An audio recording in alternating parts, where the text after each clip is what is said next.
From Buffalo Toronto Public Media, this is What's Next, Producer's Picks of the Week. Highlights of the best What's Next episodes heard during the previous week. On today's show, we'll hear 3 segments from episodes that aired this week, starting with... If they're within close walking distance to a supermarket, they may be able to buy an apple, an orange, or, for less than $3. But if they don't have that, they're going to go to the local corner store and maybe buy a bag of chips and a soda. Monday's first conversation with Dr. Jennifer Roberts and Catherine Shick. We'll then move over to... In order to know where we are going, we have to know where we've been. Mm-hmm. And frankly, we've always, whatever we think we're doing that's new, we've already done it. Right. Monday's second conversation with Jillian Penkin. And we'll close with... What seems to somebody who has the means to be a very simple thing to do, it's bringing it down to baby steps because sometimes things can seem really overwhelming. Wednesday's first conversation with Eileen Kineke. I'm Michael Loss. Thank you for tuning in. First, Buffalo Toronto Public Media NPR's Alex Simone sits down with Dr. Jennifer Roberts, an associate professor at the University of Maryland School of Public Health, and Catherine Shick, a public relations manager for FeedMore Western New York. The 3 discuss hunger relief and food insecurity in the region. When people talk about like the geographic access to food, right? I believe that's within a mile of healthy, nutritious food in an urban setting. That would be, if you're not within that distance, then that would be considered a food desert, right? And that nutritious aspect feels very important. Like this isn't access to, as much as we might enjoy fast food, that doesn't necessarily qualify because it doesn't provide the same value as far as your diet goes, right? Yeah, that is exactly correct. I mean, I've heard the terms of, instead of food desert, I've heard the term food swamps, meaning that instead of having healthy options, there's a lot of unhealthy options. And, I often think of if you have an adolescent who maybe has like $2 or $3, right? And if they're within close walking distance to a supermarket, they may be able to buy an apple, an orange, or, for less than $3. But if they don't have that, they're going to go to the local the local corner store and maybe buy a bag of chips and a soda. And so actually nowadays, I don't know if you can get that for $3, but you kind of get the point I'm trying to make, where if you had a supermarket, you would have an opportunity to get, a more nutritious option as opposed to just, at a 7-Eleven or just a corner store where you're just getting kind of like these kind of high salty, high sugar options that are not very nutritious at all. Yeah, and on the local scale, then, what do you see as some of those primary contributors? Is it maybe the financial aspect? Is it geographic? Is it, I guess, vehicle access, right? What are some of those primary, factors or issues that you see kind of cropping up? All of the above. Certainly when you live in not close distance to a grocery store or a market where the healthy, nutritious food, and I should say affordable, healthy, nutritious food is available, you are having to overcome a lot of barriers in order to get that. We know, as Dr. Roberts is saying, that oftentimes the cheap option, the, high fat, high calorie, high salt content is oftentimes the cheaper option, and it's going to fill your belly more than, say, the same cost for a bag of apples, compounded by the fact that you may not live in close distance to a grocery store. You could be factoring in a 2-hour round trip on public transportation to access that grocery store. Of course, then you also have to account for the fact that some people even have to add in the cost of childcare to watch a child as they're trying to manage, getting those groceries for the day. So we know that nutritious access is a really big issue, not just in our cities, but our rural communities as well. One of the ways FeedMore Western New York does work to address that is through our farm market program. It's actually a mobile market where we provide fresh, affordable produce for sale, and we go into areas where such fresh food is hard to come by. So that could be going into an area that is considered a food desert. But we also make stops at places like senior housing complexes because mobility challenges could also be a barrier to accessing nutritious food as well. And I just want to, I agree with everything, that Catherine has said. It's a mosaic of all those issues. And some may be more so than others, maybe more of a transportation issue, maybe more of an issue with income. And this is something that it actually triggered a memory that, when I was a kid, it was just my mom and we lived on a street called Eastwood, which is literally parallel to Canisius College, or now Canisius University. And I have vivid memories where my mom and I would walk to Main Street, cross Main Street, and then cut through Forest Lawn Cemetery. And we had this cart that she would kind of carry for groceries. But the reason why this memory was triggered, because Catherine said sometimes people may not have money for childcare. So I remember my mom at the corner of Delaware, there was a grocery store. She would tell me to just wait really at the entrance of Forest Lawn, and I would sit at the corner in the grass, and she would go grocery shopping at the grocery store that was over there. I was probably maybe 7 or 8, and she would tell me to wait, and this was, the early 80s, and, you didn't think anything was going to happen, but something as simple. She didn't have anyone to just watch me at home, so I went with her on this trek, and then we would, take the little trolley kind of thing, not a trolley, but a cart of the groceries and carry them back through. And so that memory just triggered as soon as you said the whole idea of not having childcare to watch while you need to go grocery shopping. So, and from your standpoint, I feel like it's so interesting too, because you look at a lot of these Buffalo topics, but you introduce them to a population who doesn't really have the same maybe local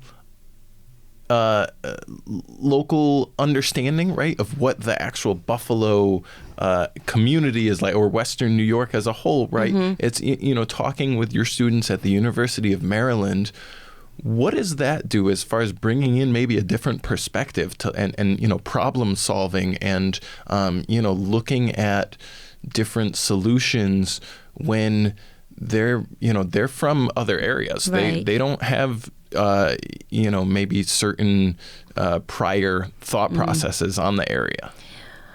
Well, Alex, there's some commonalities that can be extended, particularly if you're talking about other type of Rust Belt cities. There's some things that are common. There's one thing that's really kind of just throughout the United States is that you have a lot of cities that are still very much segregated. You have a lot of cities that are still very much kind of two halves of a city.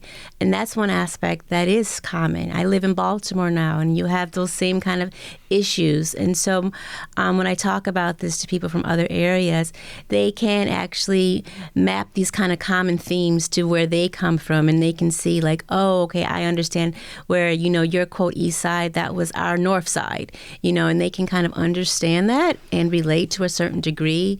And so I think it's more about these broader issues in terms of how all of these social drivers impact us. It may not be in Buffalo, but if you say city A and city B, there's certainly things that are very much common, particularly if you look at certain generational patterns. So it's very much, not only sometimes with my students who are now, I guess it's millennial. I can't keep track of Gen Z or Thank something. You, the Gen Z. It's very different than when I was coming up, and so you sometimes have to kind of help them extrapolate from that generation to the current generation. But once you do that, they can very much see certain commonalities between Buffalo and where they live. So at that point, it's almost like a unifying thing. Yes, it definitely is. It definitely is a unifying thing. Definitely. And I am interested. So I feel like kind of similar, like you said, working with different age groups as well, Catherine. I feel like kind of similar from that standpoint. Are there certain like food items and maybe, I don't know, trying to think about the typical food pyramid, right? Which seems a little outdated now. But are there certain things that you tend toward maybe promoting for maybe different age groups, different, maybe depending on dietary restrictions, that kind of thing? Absolutely. Absolutely. So we do address that in a variety of ways at FeedMore. Our mission is to provide nutritious food to people of all ages and backgrounds, and we do reach a wide swath of people, not just in terms of age. We really do provide a continuum of care, from providing nutritious food through our partner agencies and school systems to babies and children, all the way through older adults, maybe served by our home-delivered meal program, which provides nutritious meals to our seniors and people who are homebound, who cannot get out of the house to shop or prepare for food. And the way we try to address that is, having these targeted programs. So for children, we have what's called a Kids in the Kitchen program. It's one of our nutrition education opportunities where we're actually going into classrooms and community groups and teaching about healthy food and introducing them to healthy food and basic meal prep and really trying to break down any barriers in terms of, getting acquainted with these types of food products and really being able to control, on your own terms as a child, what you're able to prepare for as a snack. So all of those classes do provide ingredients and recipes to take home so they can actually share what they have learned with their family as well and try it at home.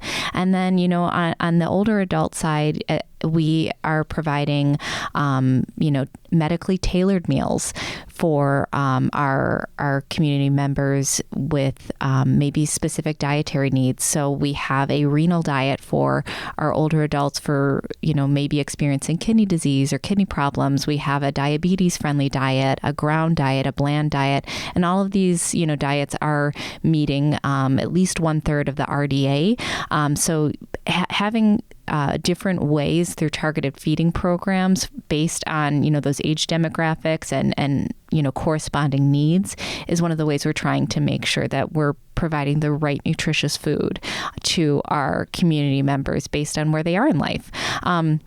Another way we're really trying to work to address those specifics is working closely with our agencies. We provide food to at least about 400 hunger relief partners throughout Erie, Niagara, Cattaraugus, and Chautauqua County. How we work is we have a food bank distribution network where we take in those donations of food and funds that we use to purchase food, and then we distribute them to those pantries, those soup kitchens, those shelters who open their doors to serve the community members in their neighborhoods. So we're always working closely with our agency partners, and they tell us what they need based on what their community is asking for. So one of the things that our agencies have been requesting lately is a lot more halal food. So we're working on sourcing those items to make sure that we're providing a range of product that is going to meet the various cultural needs, preferences, from age, background, and where people live throughout our service area. So it sounds like the equation, the consideration isn't really just access for the consumer base, for these residents. It's also a question of making sure that you can access those things to then get them out there to the residents, right? That's right. So, one of the ways in our outreach is, we're always trying to encourage, food drives. If you want to hold a specialty food drive, we're actually going to be holding a allergen-friendly food drive coming up to, make sure that we have access to foods that could help people who may also have very common food allergies. So, having that outreach of, our most needed items is something that we're always working with the community to make them aware of. And then, having those funding sources so we are able to purchase the food that may not have been donated to us, but we know are in high demand by the agencies and community members that they serve. And when it comes to that outreach aspect and promoting your message, what's maybe the most important one or two aspects, again, especially across such a large geographic area? Yeah. So I think FeedMore, can be top of mind for people during times of an emergency, whether that's a community crisis, a weather event. And one of the main messages that we want people to know is that FeedMore Western New York is here even outside of emergencies. You may not always see us because you may be more acquainted with the neighborhood pantry you visit, because, we're partnering with a range of pantries throughout our 4-county service area. So you may be more familiar with the pantry, that you go to at the place you worship, and you may not realize that they're a partner of FeedMore Western New York because we're working behind the scenes with them. But we do have a variety of programs outside of those times of emergencies, whether that is that farm market that I mentioned that goes into communities with fresh, affordable produce, our various nutrition education classes, those home delivered meals. We want to make sure that we're able to be there for the community because, as we were talking about, just a few moments ago, we know that food insecurity is on the rise. Just last year alone, FeedMore Western New York saw a 16% increase in the amount of people turning to FeedMore for nutritious food and support. Over the past 3 years, it's actually been about 46%. So we know that, again, the need is continuing to grow. And we hope that one of the reasons that we're seeing an additional surge in need at FeedMore and an additional show of people who are relying on our services is because of those outreach efforts, because we know that people are out there, whether that is a sudden loss of job, whether that is a long-term need for food insecurity, for food assistance, whatever that may be, we know that people are out there who need this type of help. And we want to make sure we're doing everything we can in terms of outreach to make sure that people know that this is a resource available to them. And I feel like that's that geographic aspect again, right? Especially from an academic standpoint, Jennifer, is it, when you're looking at stuff, right, is it any different looking at, let's say, a place like, right, of course, a place like Buffalo, right? And it's easy to say, well, Buffalo is different being a more urban center than like an Olean, right, which is much more rural. But from that standpoint, does it also increase maybe certain concerns you think, as far as I guess, at least, maybe Buffalo, there are certain concerns that are higher, but also there are at least more food places in the city, right? Whereas Olean, it might be, well, maybe you have one shopping center, something like that. So, I guess when you look at maybe different geographic areas, how does that equation change from maybe an academic standpoint, I guess?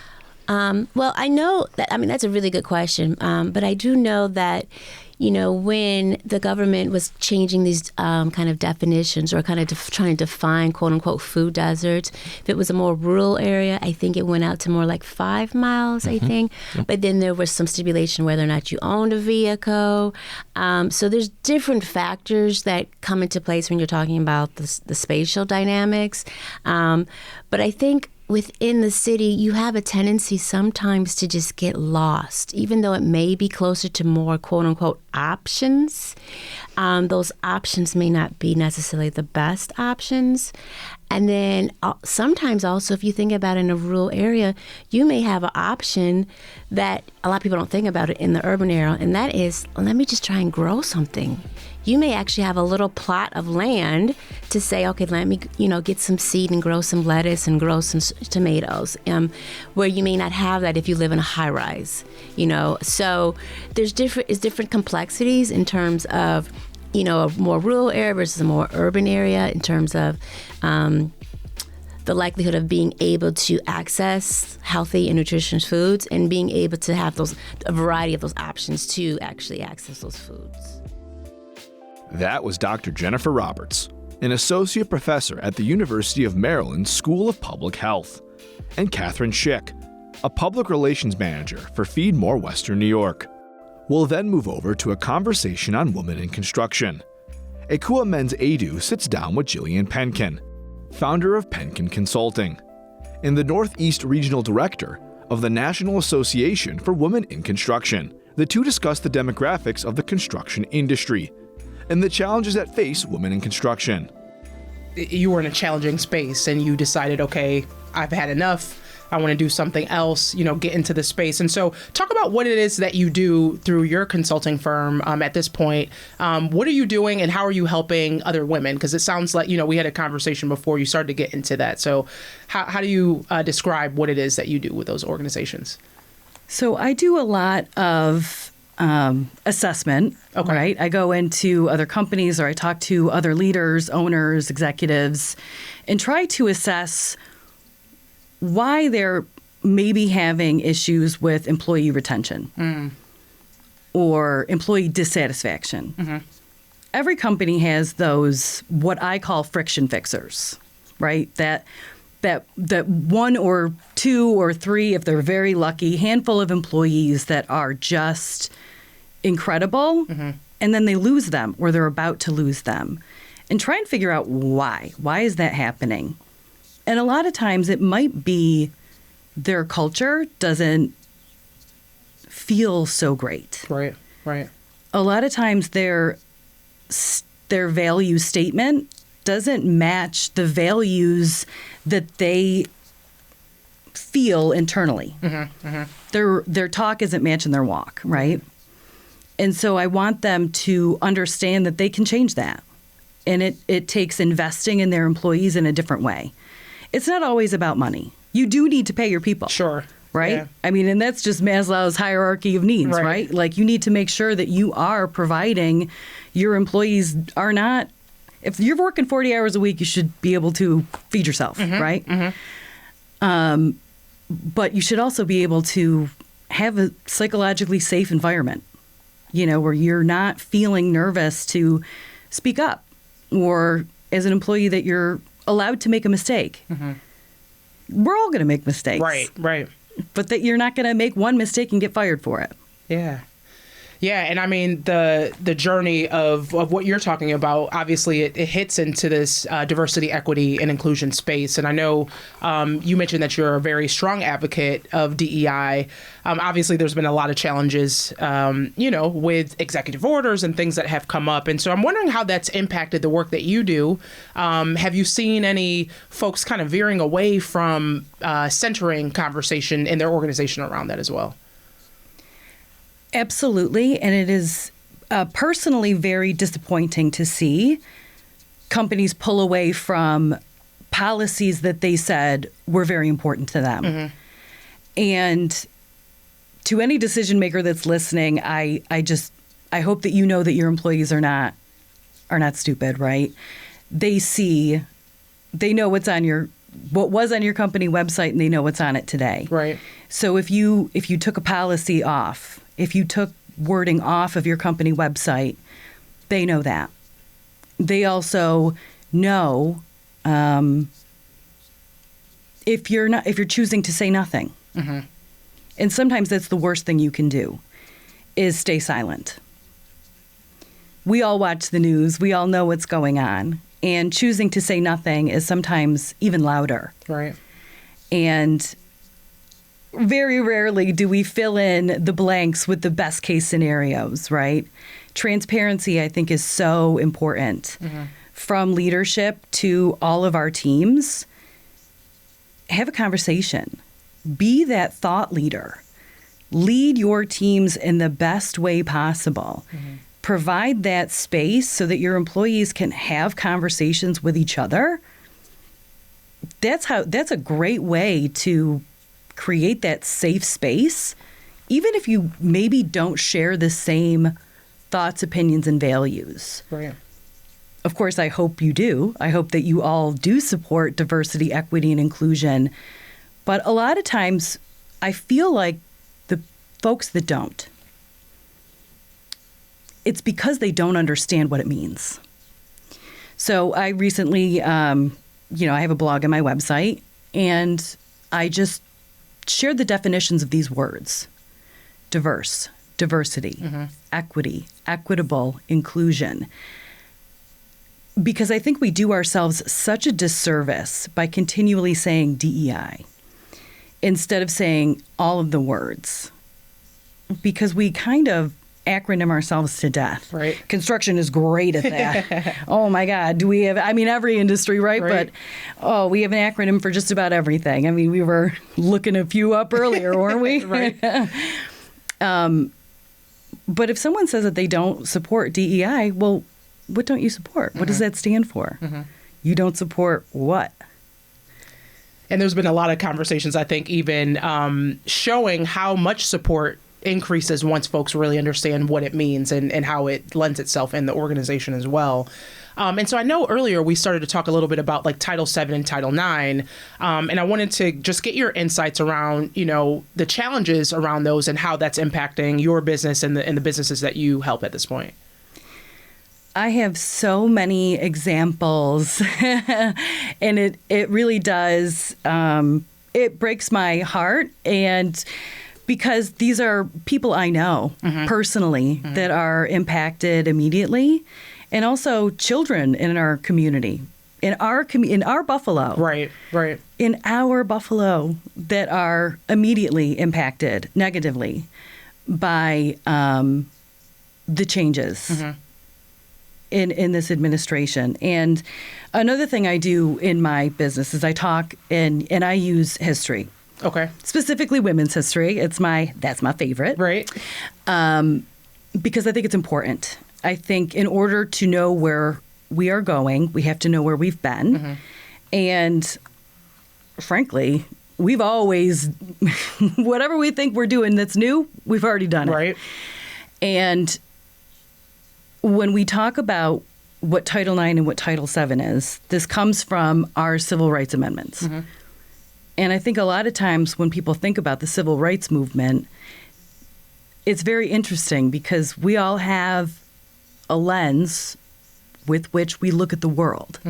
And depending on your lens, you might think of the 60s and the 70s, and it might be Betty Friedan, or it might be Martin Luther King, and you might think, oh, this was just all roses and a march, right. or that it was very pleasant. And we know, right? If you know history, if you studied history, that it wasn't. But it was a very important time, and it gave us such important rights and accesses and freedoms that we maybe take for granted today. And to tie it to construction, right, to what I spend so much time talking about, the reason we have vocational schools and trade programs can tie it right back to Title IX, which by definition is it prohibits discrimination in federally funded programs for any education or any educational program, K through 12, university, and also any activity. So locally, recently, even just during WIC Week, the first week in March, Women in Construction Week, which NAWIC started, by the way, in 1998. The NAWIC Buffalo chapter had to cancel an event that we had 70, I think, school buses got canceled because OFCCP lost some funding. And so these schools and all these kids had to lose their day with NAWIC. And it was just so sad. And I didn't really realize the impact of that until a friend sent me a Facebook post and asked me if I knew about that. And it was a parent that heard, her daughter wasn't able to come be with us for the day. And her daughter was really looking forward to spending the day, the career and construction day, with the women of NAWIC. And it was just one, it's just one example. Yeah. And I mean, a challenge to get, I think, women interested in this specific trade, construction as it is, right? And so there's a lot of conversations around starting younger in terms of exposure. And so I can only imagine, how many, you said 70 schools, right? Like being impacted by that.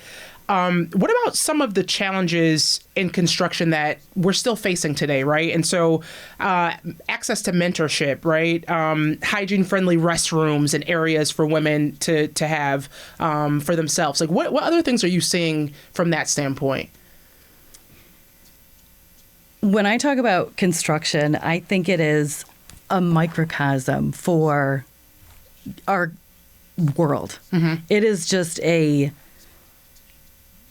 heavily concentrated look at every community, because every problem that we have in construction is every problem that women face in every other market, in every other industry. It's just a little bit maybe more difficult because we are so densely populated with men, and it is maybe a little bit more misogynistic or patriarchal. Okay. Because most decisions made in the construction industry are made by men and for men first. So the construction industry is a 90-10 industry. It is 90% men and 10% women. And of the 10% women in the industry, 6% work in leadership, office-type positions. They might not even set foot on a job site. Okay. The 4% that are skilled trades, that number gets broken down even farther than when you try and look at women of color, Black women, the LGBTQ community, the marginalized communities of women in construction. When you try and think about the diversity, equity, and inclusion conversation. I think that's why so many construction companies were so quick to cut off those policies and not think about how that would impact their employees. Yeah. So that's one. Childcare or family care, right? Both ends, right? Adult and senior care, and also for your children. So keeping women working in the construction industry. If you think about showing up at a job site, if you need to be there at 6:30 or 7 o'clock in the morning, how many daycare centers are open and ready to go? But also think about what time you would have to wake up, get your little family ready to go, up and out the door. And also, if you're on a job site and your little one gets sick, and we know most women take on the brunt of family issues, right? Taking care of the kids. I'm not saying it's right. In fact, I will loudly say it's wrong. Right. But that makes it really difficult. There's such a barrier because of family care for women in the trades. The National Association of Women in Construction has done a number of studies and a lot of outreach to try and help, as have a number of other organizations. Construction is not the only issue, and a lot of times money's the answer. There are so many mental load privileges that maybe men take for granted, and we don't get to take advantage of as women in the industry. It's what maybe makes us such fabulous project managers. If you ask anyone in the industry, women are known to be better project managers. But it's also because we're just better. We are asked to be better in the home, right? To make the list. Oh, I'll go grocery shopping, but what do we need? Well, you live here too. That was Jillian Penkin, founder of Penkin Consulting and the Northeast Regional Director of the National Association for Women in Construction. We'll close out today's show with a conversation Jay Moran had with Eileen Kineke, the Director of Prenatal and Infant Community Health at the P3 Center at Niagara Falls Memorial Medical Center. The two discussed the upcoming 4th annual Uplifting Black Maternal Health event. one of the reasons why I wanted to bring you in is because next week, the P3 Center is putting on your annual event, taking a look at this very issue. Tell us more about the event. Sure. So this is our 4th annual Uplifting Black Maternal Health, and it's a day of awareness and advocacy in celebration or recognition of Black Maternal Health Week. Every year, we try to dive into topics that help us understand the issue. So this year, our focus really is on mental health and the impact that mental health has on Black mothers.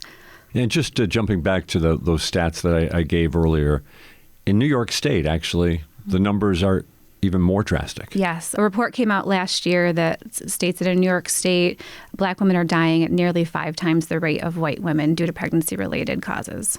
So you're very familiar with these issues and the related causes. Let's get into those. Like I said, we've talked about this a little bit on this program before, but to me, it's always so stunning just to say those numbers. And I think it's always worth kind of getting into a little bit more of the anecdotal elements of this, why this is the case. From your understanding, what you've seen, now this is your 4th year with the P3 Center and also being involved in this event, what are you seeing? Yeah, a really, really big part of it is racism. The experts have come out and stated it, on the record that at least 50% of these deaths are preventable and are due to racism. Not necessarily overt racism, right? Your implicit bias and things like that. Things like not listening to a Black woman when she says something's wrong. I don't feel right. You have people, from Serena Williams to Beyonce who are reporting issues like this where their doctor didn't listen to them. It doesn't completely have to do with socioeconomic status. It truly is a race issue. That's remarkable. The stories of Beyonce and Serena, of course, sitting at the top of that. And these are powerful women, arguably 2 of the most powerful women in the world who have struggled with this very issue.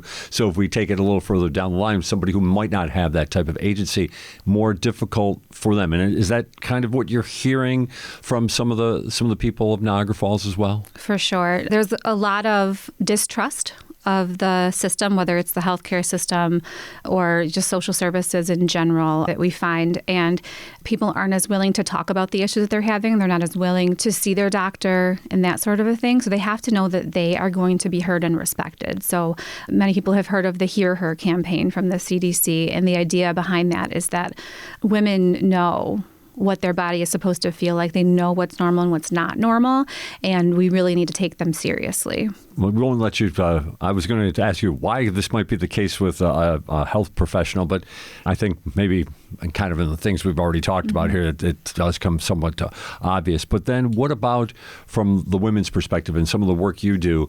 I mean, I assume that you are encouraging pregnant mothers to advocate for themselves, but not that. That's easy to say, not as easy to see come to fruition. One way that we've encouraged them to advocate for themselves is by training a bunch of doulas. So we started actually the first community-based doula program in Niagara County. It was funded for 2 years, and now our doulas are in our preferred network. They've become Medicaid enrolled, and what they do really helps the parent advocate for themselves. It helps them understand what their options are, understand how to speak up for themselves, how to be more comfortable during the laboring experience, and what's medically necessary, what's not medically necessary. So the doula just comes in and kind of handholds throughout it. Right. So that's one way that we're helping mothers and parents really advocate for themselves. Another way is to help them create goals. So we have home visiting community health workers that go to these families' homes, and not only are they doing, screenings and assessments to make sure that there's no underlying issues that are coming out, they are creating an action plan with them, not for them. They work together. Action plan? What might be in an action plan? So let's say it could be very simple. It could be that we want to make sure that baby attends their pediatric appointments, right? Okay, what are parts of that? Because it might seem overwhelming for some people. Okay, number one is let's get a calendar and actually put the things on the calendar. Or let's decide who your pediatrician is going to be. Let's learn about what the immunizations that are recommended are and when those are going to happen, how you prepare for them. How are we going to get to the appointment? Do you have transportation? Are you going to use a Medicaid cab? cab? Are you going to use the bus? Do you have someone to drive you? Do you have a car seat?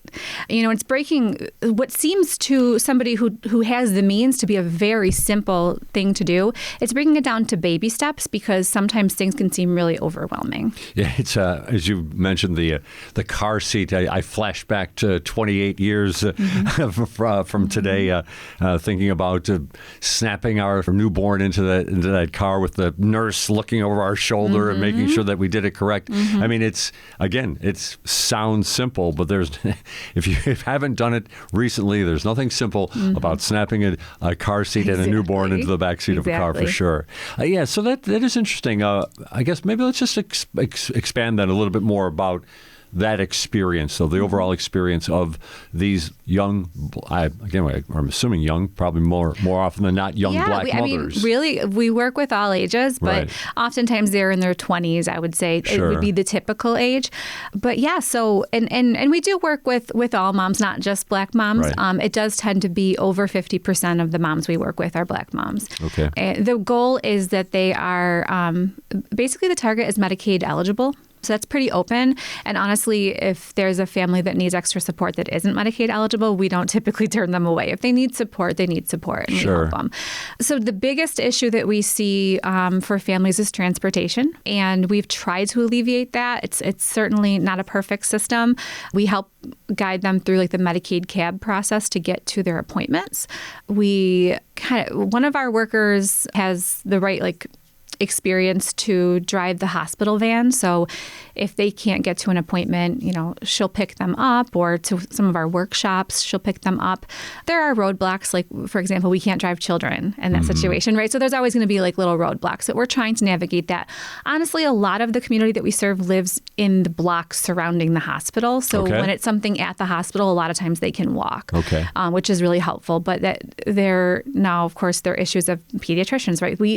We don't have enough pediatricians in Niagara Falls. Is that right? Mm-hmm. So there's really, as far as I know, there is one full-time pediatrician working in the city of Niagara Falls.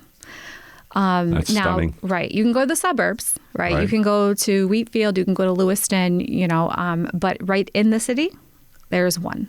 And there's a lot of people that live in the city that would have a hard time getting out to the suburbs. Right, as we've already talked about, the transportation issues for sure. Right. So there are definitely barriers when it comes to those kind of things. We, at Niagara Falls Memorial, we know how important it is to exist in the block that we exist in. We are the only full-service hospital in Niagara County, and the only place you can have a baby in Niagara County. And so we see our work as very important. And thankfully, the state typically agrees with us, and, they'll help support us through it. But we've got to be there and make sure we're serving, especially those blocks around us. But then you did bring that up, though. So if Niagara Falls Memorial Medical Center is the only hospital in Niagara County where you can have a baby delivered, you're not just serving the people of Niagara Falls. Right. You've got, and it's a large county. It is. From Newfane right down to Lockport and all. So you're servicing those individuals as well. Yes, we. So especially through our P3 center, we serve everybody in the whole county. Whoever wants help in the whole county. Our hospital, same, right? We also have people who are having babies who live on Grand Island and things like that are a little bit closer to the falls than some of the Buffalo hospitals.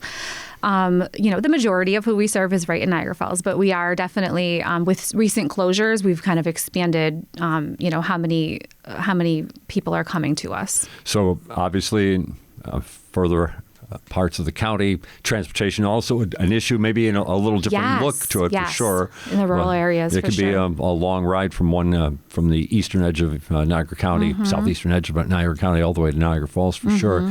I'm curious, though, just about, are there other differences that you're seeing, perhaps, like I said, in maybe a rural area as opposed to the urban Niagara Falls neighborhoods? Yeah, some of the things we see in the rural areas are that in the city, neighbors help neighbors a little bit more. Whereas in the rural, you're kind of more independent. You don't necessarily have that support like you would. Also, things are harder to get to. We've already talked about that. think those are the two probably Yep. the biggest Sure. things. Wi-Fi accessibility would be one. So some of the telehealth options that you might have in the city, you don't necessarily have in the country. Yeah, we most certainly have reported on that.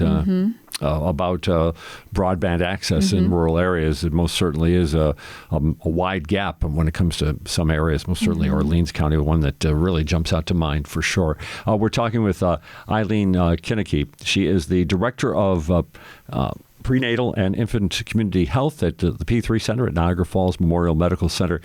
Their annual event, the 4th annual Uplifting Black Maternal Health event, is coming up on April 15th. It'll be taking place at the Niagara Falls Underground Railroad Heritage Center. Before we get more into that event, I want to stay with those stats that I talked about early on, about the idea that, when it comes to maternal health, Black women are 3 times more likely to die than white women when it comes to maternal health. I'm also wondering about, I'm going to use the word label for lack of a better term, or maybe impressions or stereotypes. What about that? Is that something that gets in the way as well with what you're trying to achieve, and just what I think everybody wants to achieve, and that's quality maternal health for everybody? For sure. Historically, Black women were seen as having a higher pain tolerance, for one example, right? So they weren't necessarily offered the same types of anesthesia. And that definitely has impacted them throughout the years. The kind of that idea of the strong Black woman. So something that we're actually focusing this year is on mental health. Right. And what we've asked Dr. Moss to speak about is weathering and how that has to do with Black mothers. So we see resilience and we see strength, but eventually that's going to weather you. Right? Expand on that. So it's going to decrease your ability to be resilient because these things just keep coming at you. Okay. And so that's what we've asked her to speak about this year, because we can only be strong for so long and under so much pressure, right? Eventually you break. And one of the stigmas regarding mental health, it's stronger even with Black moms. You need to have a mental health practitioner who can understand the experiences you've been through. Oftentimes that looks like you, right? And there's not that many in our area that are Black women that are mental health professionals. That's something that we feel needs to happen. Right. You need to also feel not labeled, right? We talk about labels, but also labels as far as like mental health, right? Is there something wrong with me if I'm struggling with my mental health? Well, 20%, I believe it's 20% of women, give or take, have some sort of like postpartum depression or anxiety. Sure. Right? That's 1 in 5. You're not alone, but it certainly feels like you're alone. And so something that we've tried to do within our program is offer group settings. And we don't currently have a mental health professional on staff with us, so they're not counseling, right? What they are, now we do have in our clinic next door, the OBGYN clinic, they do have a mental health therapist. But what we do is we do groups where it is kind of more support for one another. So we have every month we call it Me Break, and it's creative wellness. I have a background in healing art. And so basically it's like an opportunity to get together and create and talk about what's going on in our lives and help that, that creating can help us really get through some of those issues. So we try to tackle it in different ways. The doula program was another way that we tackled that. Both our doulas and community health workers, we aim to be very reflective of the communities that they serve. And so the client and the family, they feel safe with that worker. And having the doula there by your side who understands your life experiences, who understands what your fears are right now in the moment, that can be really helpful for you to actually talk about the issues that you're having. It's interesting you mentioned about your background in healing art, because if I'm not mistaken, on the flyer for the uplifting Black Maternal Health event, there is an element of healing art in there. So somehow I got a feeling sneak it in everywhere. The practitioner behind it. But so that takes us, though, I mean, you've kind of opened up a door that we're probably not going to have a lot of time to totally explore. But what do you find when you're helping maybe somebody to lead them through healing art? What are you seeing? So the one biggest idea with healing art is, it's not art therapy. It is slightly different in that an art therapist tends to use it more as a diagnostic tool. Healing art is more just to explore those emotions and those experiences. So my primary background in healing art was with domestic violence survivors and their children. Oh my. And what you found is that a lot of them don't have words for what they went through, especially the children. They don't have words. They don't even understand it necessarily. But by giving them a prompt and talking about, okay, this is an idea of these are the materials we're going to work with. This is an idea of what we're going to explore today. Here's an example of a project, and just letting them do whatever is on their heart. It doesn't have to be exactly that, right? We're just giving them the tools and the prompts. They can do whatever they want. Basically, the rule was don't get paint on the walls. Don't touch anybody else's work. That was essentially it. And what you found is, they would really, they'd summarize their work in the end. They'd share it, and they would talk about things that you didn't even know to explore with them. Right. You know what I mean? They had these ideas. One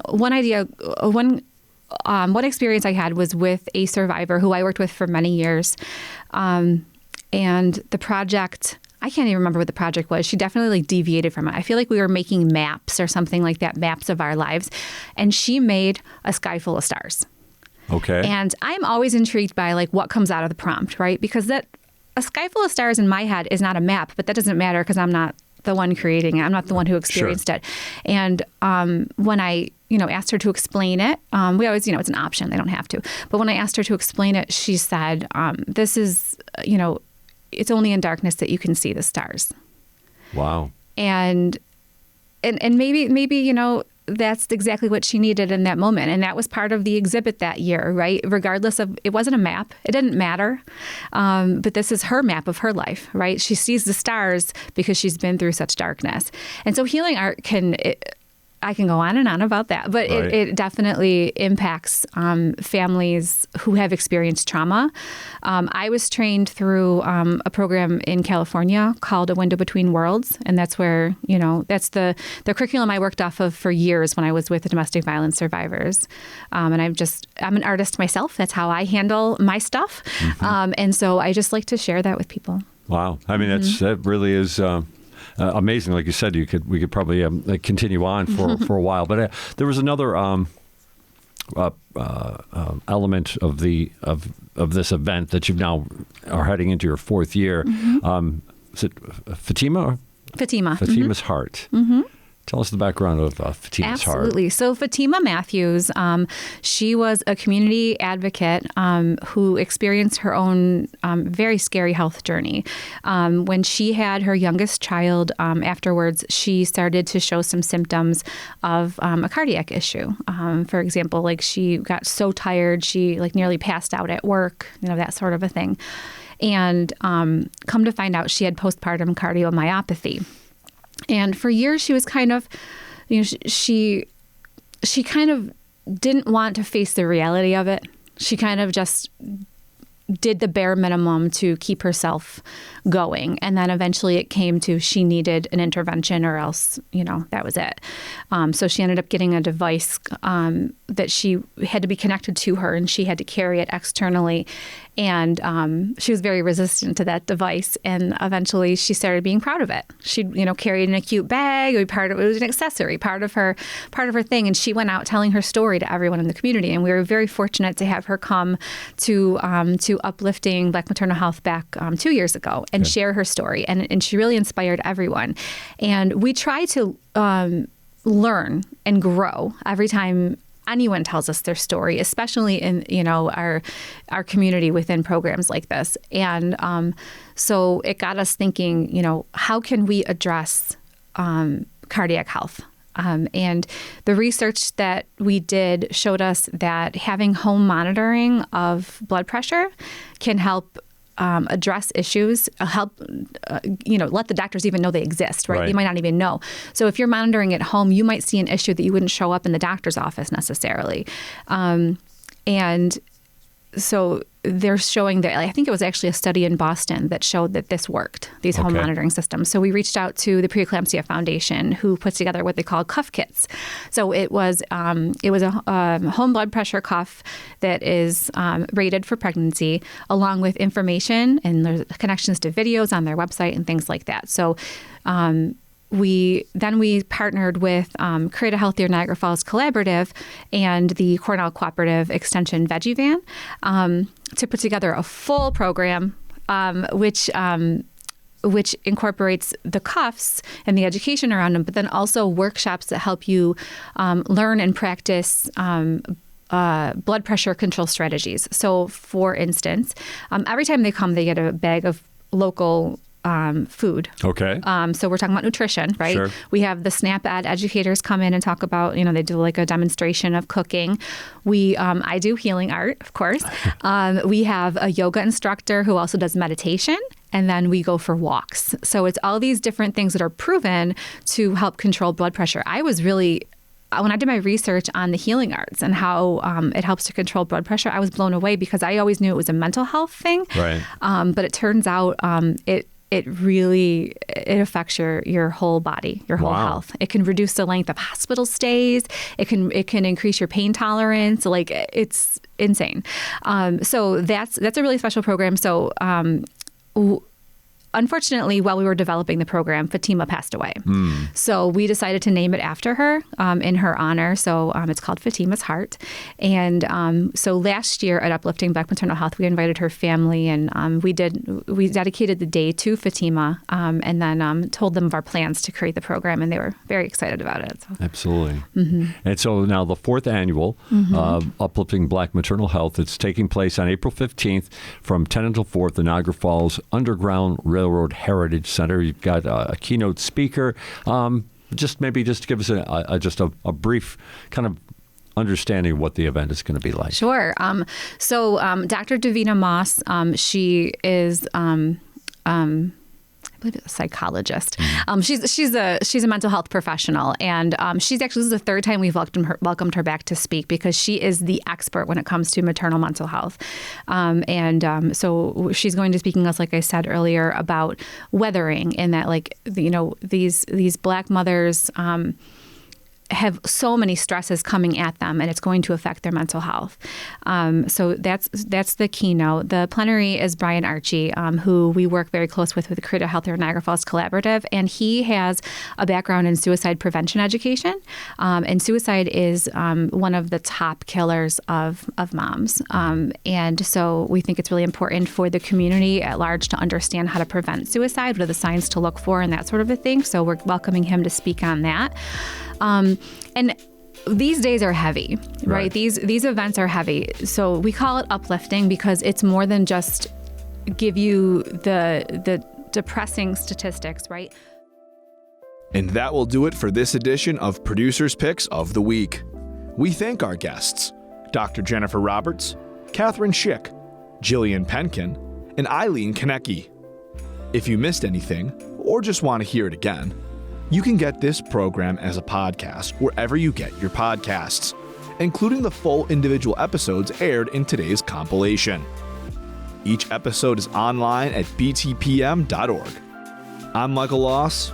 Thank you for listening.